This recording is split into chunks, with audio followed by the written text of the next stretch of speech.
मित्रों नमस्कार। पावन ज्योतिष प्रभात यूट्यूब चैनल पर आप सबका स्वागत है। आज का टाइटल बहुत ही उपयोगी है, समसामयिक है, महत्वपूर्ण है और आप लोगों के आवश्यकता और जिज्ञासा और प्रश्नों के समाधान के अनुकूल। बहुत से मित्रों का जिज्ञासा है, प्रश्न है, सवाल है, कमेंट है या हमेशा संवाद जो हमारा होता है आपका कंसल्टेशन या प्रेडिक्शन के माध्यम से, उसमें आप लोग ये जरूर पूछते हो कि गुरु जी, पावन जी, कोई भी कार्य शुरू करने के लिए शुभ समय जो परंपरागत तरीके से आ रहा है, ऋषि प्रणीत पद्धति से या परंपरागत तरीके से, वो तो सार्वजनिक सबके लिए उस मुहूर्त और लग्न और उस नक्षत्र, उस जो पंचांग में रहता है, उसी के अनुसार हर लोग अपना कार्य करते हैं। लेकिन कहीं न कहीं उसमें जरूर स्थूलता रहती होगी कि जब हर आदमी का जन्म समय, भाग्य, भविष्य कुंडली अलग अलग है, तो निश्चित रूप से सबके लिए अलग अलग हर कार्य के लिए शुभ समय हो। हमारे देश में ये अच्छी परंपरा रही है कि हम किसी भी कार्य का प्रारंभ या शुरुआत शुभ समय में करते हैं और ये हमारी मान्यता है। और मान्यता ही नहीं, ये विश्वास भी है कि अगर कोई कार्य शुभ समय में प्रारंभ किया जाए तो उसका परिणाम अच्छा होता है। तो आज हम इस प्रकरण पर एक टॉपिक दिए हैं, कोई भी कार्य शुरू करने का शुभ समय, वो भी केपी के अनुसार।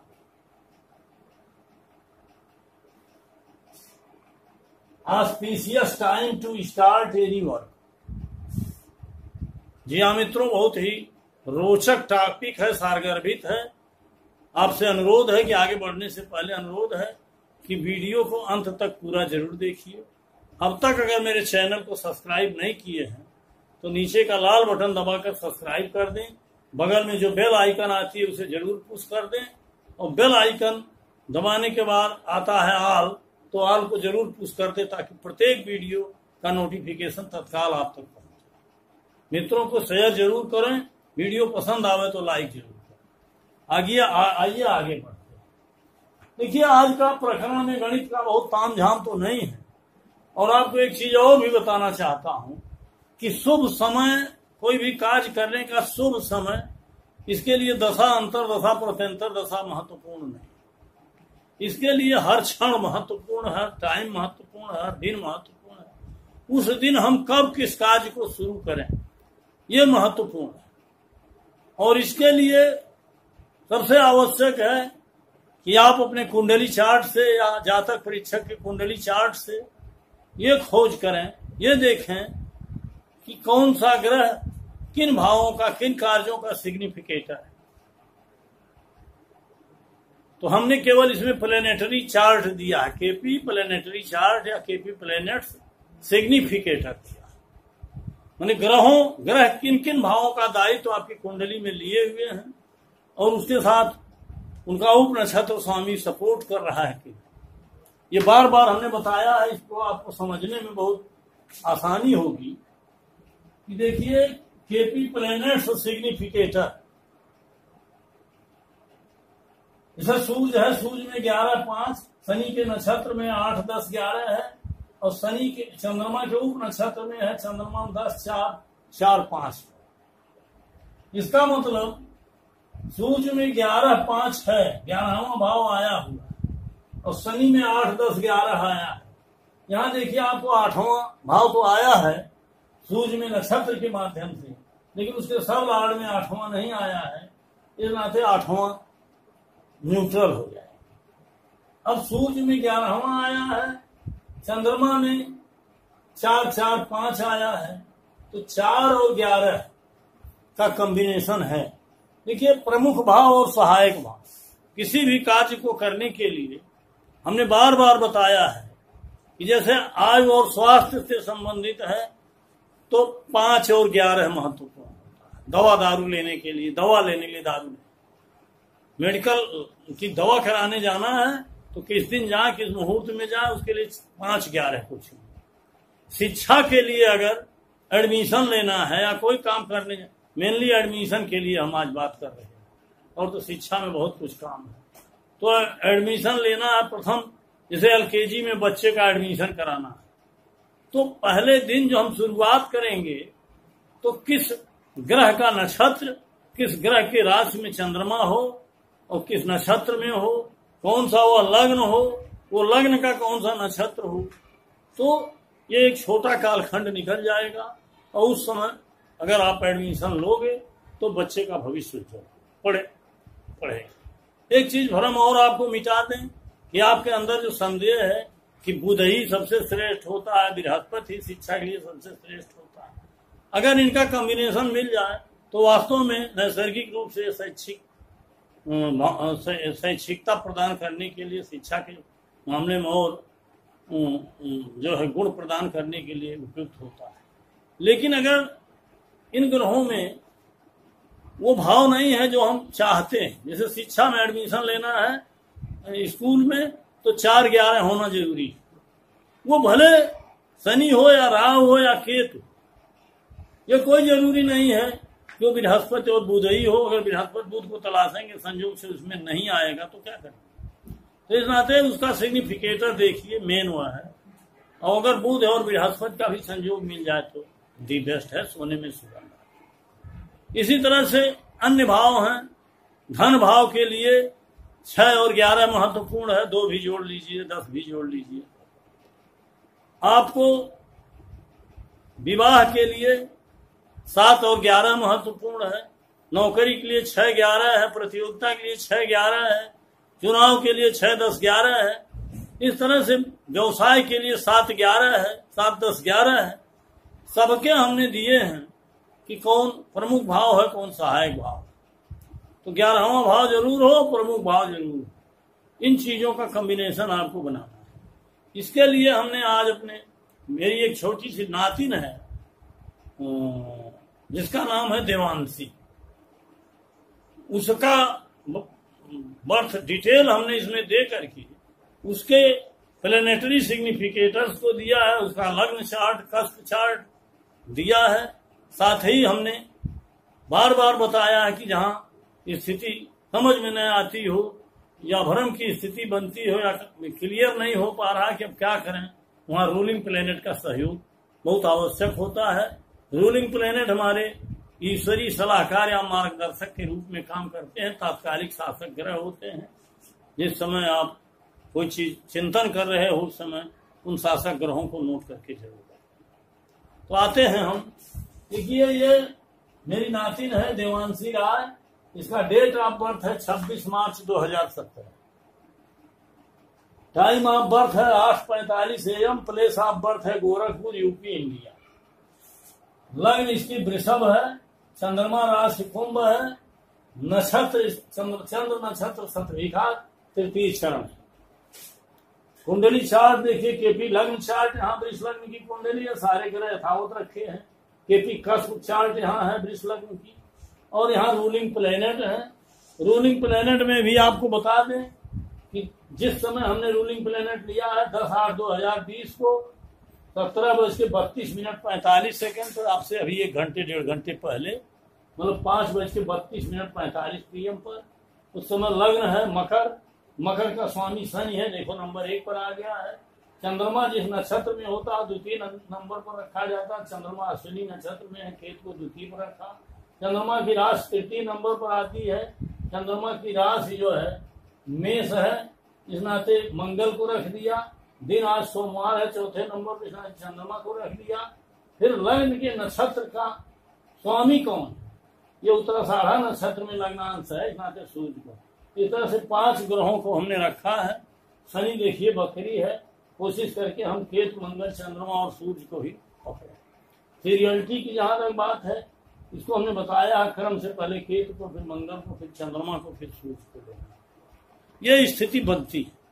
अब आज मान लीजिए हमने हर भाव को नहीं देखना है, न उतना समय है, न एक कुंडली से एक समय में बताया जा सकता है, एक चार्ट से बार बार टॉपिक देना पड़ेगा। मान लीजिए बच्ची पैदा हुई है 26/3/2017 को, तो इसके एडमिशन का समय 2-4 महीने में आ रहा, 3.5-4 साल में LKG में एडमिशन होता है। तो इसके लिए वो शुभ कार्य करने के लिए कौन सा समय हमको चुनना है, इसको हमने बताया है कि इसमें 4 और 11 महत्व। यद्यपि शिक्षा के लिए 4, 9, 11 होता है, 9वां स्थान उच्च शिक्षा के लिए होता है, लेकिन एडमिशन के लिए, शिक्षा के लिए, एडमिशन के लिए 4 और 11 ही महत्वपूर्ण है। तो 4-11 को हमको तलाशना होगा कि किस ग्रह में और किस ग्रह उसके उपनक्षत्र में 4-11 का कॉम्बिनेशन है, उसको पकड़िए। अब आप देखोगे कि सूर्य में 11वां भाव आया है, लेकिन सूर्य में 8वां भी आया है। अब इसके उपनक्षत्र को आप देखिए, चंद्रमा में 8वां नहीं आया, अर्थात 8वां को डिनाई करिए, दोनों में अगर 8वां आया होता तो इसे रिजेक्ट कर दिया। लेकिन सूर्य में 11वां आया है और 4-11 का कॉम्बिनेशन क्या इसके उपनक्षत्र में है। देखिए उपनक्षत्र चंद्रमा में 4-11 है, चंद्रमा राहु के नक्षत्र में है, इसमें भी 4 है, तो चंद्रमा में भी 4 है। इस तरह से सूर्य में स्वयं के द्वारा, उपनक्षत्र के द्वारा 11 और 4 है। ये नाते हम सूर्य को लेते हैं, सूर्य का राशि, नक्षत्र, लग्न, ये सब हमारे लिए उपयोगी हो। और उसके बाद हम आते हैं चंद्रमा पर। चंद्रमा में भी देखिए, चंद्रमा में 4था स्थान है और 11वां तो नहीं है, लेकिन इसके उपनक्षत्र शुक्र में 11वां है। इस नाते 4-11 चंद्रमा में आया, इसमें 8वां स्थान नहीं, तो चंद्रमा को भी हमने ले लिया। अब चंद्रमा के बाद मंगल में 11 है, लेकिन उसके उपनक्षत्र स्वामी में 4 नहीं आया है। बुध में 12-2-3-6 है, 12-2-3-6 है, इसका शनिश्चर स्वामी 11 है, इसमें नहीं आया। बृहस्पति में 5-6-9-8-12 आया है, मंगल में 5-6-8-9 इसके उपनक्षत्र में तो आया है, लेकिन स्वयं बृहस्पति में नहीं। शुक्र में 11 आया है, 8-10-11 आया है, लेकिन सूर्य इसका उपनक्षत्र स्वामी है, इसमें स्वयं में नहीं आया हुआ है 4। इस नाते शुक्र को भी डिनाई करते हैं। शनिश्चर में 8-10-11 आया है, केतु में 10-10-11 आया है, तो शनिश्चर में चूंकि 11 आया हुआ है और इसके सब लाड चंद्रमा में 4 आया है, इस नाते सूर्य को, चंद्रमा को, शनिश्चर को 3 ग्रह हुए, जिसमें 4-11 आ रहा है। राहु में तो 4 आया है, लेकिन उसके सब लाड में बृहस्पति भी नहीं आया है। राहु में 4-11 दोनों आया है, लेकिन उसके सब लाड सपोर्ट नहीं कर रहा है, इस नाते उसको हमें नहीं देखना। और इसी तरह से केतु में देखिए 10-10-11 आया है, राहु का नक्षत्र स्वामी है, 4-5 आया है, उसका सब लाड राहु उसमें 4 आया है। इस तरह से आप सर्च करोगे तो केतु में, शनिश्चर में, चंद्रमा में और सूर्य, चंद्रमा, शनिश्चर और केतु 4 ग्रहों में 4-11 आया है। अर्थात इस 4 ग्रहों के राशि नक्षत्र को हम चुनेंगे कि चंद्रमा किस तारीख को इन राशि नक्षत्रों में रहता है। अब इस कॉम्बिनेशन के लिए आप देखोगे कि सूर्य में शनि का नक्षत्र नहीं, शनिश्चर में तो सूर्य का नक्षत्र होता है। मान लो अगर मकर राशि में सूर्य के नक्षत्र में चंद्रमा हो तो वह दिन उपयुक्त। इसी तरह से चंद्रमा में शनि का नक्षत्र होता है, अर्थात कर्क राशि में शनि के पुष्य नक्षत्र में चंद्रमा हो तो वह दिन उपयुक्त है। और सूर्य में केतु का नक्षत्र होता है अश्विनी, अर्थात केतु, सूर्य की राशि में केतु के नक्षत्र में अश्विनी में चंद्रमा हो तब भी उपयुक्त है। और मकर राशि में और चंद्रमा के भी नक्षत्र में चंद्रमा हो तब भी उपयुक्त। इस तरह से इतनी राशियां और नक्षत्र हमने आपको दिखाए। उस दिन आप देख लीजिए कै बजे से कै बजे तक। अब स्थिति दूसरी बनती है कि एडमिशन लेने का समय 10 बजे, 12 बजे, 1 बजे, 2 बजे तक दिन में रहता है। अब रात को, अब लग्न हमको तलाशना है। अगर नक्षत्र मिल गया, राशि मिल गया, तो लग्न कब तलाश? लग्न हमको मान लीजिए सिंह लग्न आती है सूर्य की, चंद्रमा की कर्क लग्न, लग्न आती है, शनिश्चर की मकर आती है, केतु की कोई लग्न नहीं है, तो कर्क, सिंह और मकर। अब कर्क, सिंह और मकर इन लग्नों में ही ये नक्षत्र और कॉम्बिनेशन बैठेगा, तो ये लग्न दिन में आती है कि रात में आती है, इसे हमें देखना। और अगर दिन में जो आती है उसी को हमको पकड़ना पड़ेगा, जो कि एडमिशन समय। रात में आई तो उसकी उपयोगिता। बाय द वे, मान लीजिए दिन में आई कोई लग्न तो ठीक है, और दिन में लग्न नहीं पड़ रहा है, तो हम कौन सा लग्न लें उस नक्षत्र में जिस राशि में चंद्रमा है, लेकिन दिन में कौन सा लग्न ले लें। यहाँ सवाल तभी पैदा होगा कि दिन में वो नक्षत्र है लेकिन लग्न नहीं आ रही है, जिसमें ये सूर्य, चंद्रमा, शनिश्चर और केतु के नक्षत्र, तो ऐसी लग्न नहीं आ रही है दिन में एडमिशन टाइम में, तो उस समय हमको ये लेना पड़ेगा रूलिंग प्लेनेट। रूलिंग प्लेनेट को बेधड़क आप ले लीजिए उस लग्न को, उसमें कुछ नहीं देखना उसमें 4 आया नहीं आया, 11 आया, क्योंकि ये रूलिंग प्लेनेट तात्कालिक हमारे ईश्वरी सलाहकार हैं, सहयोगी ग्रह हैं। इनकी लग्न जब दिन में आ रही है, उसमें उस नक्षत्र, चंद्रमा का नक्षत्र, इन ग्रहों का नक्षत्र है कि नहीं, ये जरूर कॉम्बिनेशन आप देखिए, उसमें से जरूर कोई न कोई ग्रह मिल जाएगा कि उसकी लग्न हो और उसमें सूर्य, चंद्रमा, शनिश्चर और केतु का नक्षत्र दिन में। इस तरह से मित्रों, अब डिटेल में अगर हम बताएं तो कई घंटे लग जाएंगे, मेरी बात को आप समझ गए होंगे। अगर हर व्यक्ति के लिए, हर जातक जातिका के लिए अलग अलग कार्यों के लिए अलग अलग समय निर्धारित किया जाए, तो उससे उत्तम होगा जो हम सार्वजनिक रूप से देखते हैं मुहूर्त। मुहूर्त तो हम देखते हैं, लेकिन मुहूर्त देखिए दिन रात का 30वां अंश काला, अर्थात 2 घड़ी का एक मुहूर्त होता है 48 मिनट, और उस मुहूर्त को हम तलाशते तो जरूर हैं, लेकिन वो मुहूर्त तिथिवार नक्षत्र में बढ़ करके पंचांगों में लिखा होता है, पूरे दिन भर का लिखा होता है, तो उसके विस्तार में हमको नहीं जाना है। हमारे पास कुछ नहीं है तो हम पंचांग ही देखते हैं, लेकिन केपी सिस्टम के अनुसार अगर सिग्निफिकेटर्स के आधार पर हम अपने कार्य से संबंधित उत्तरदायित्व को देने वाले ग्रहों का चयन कर लें,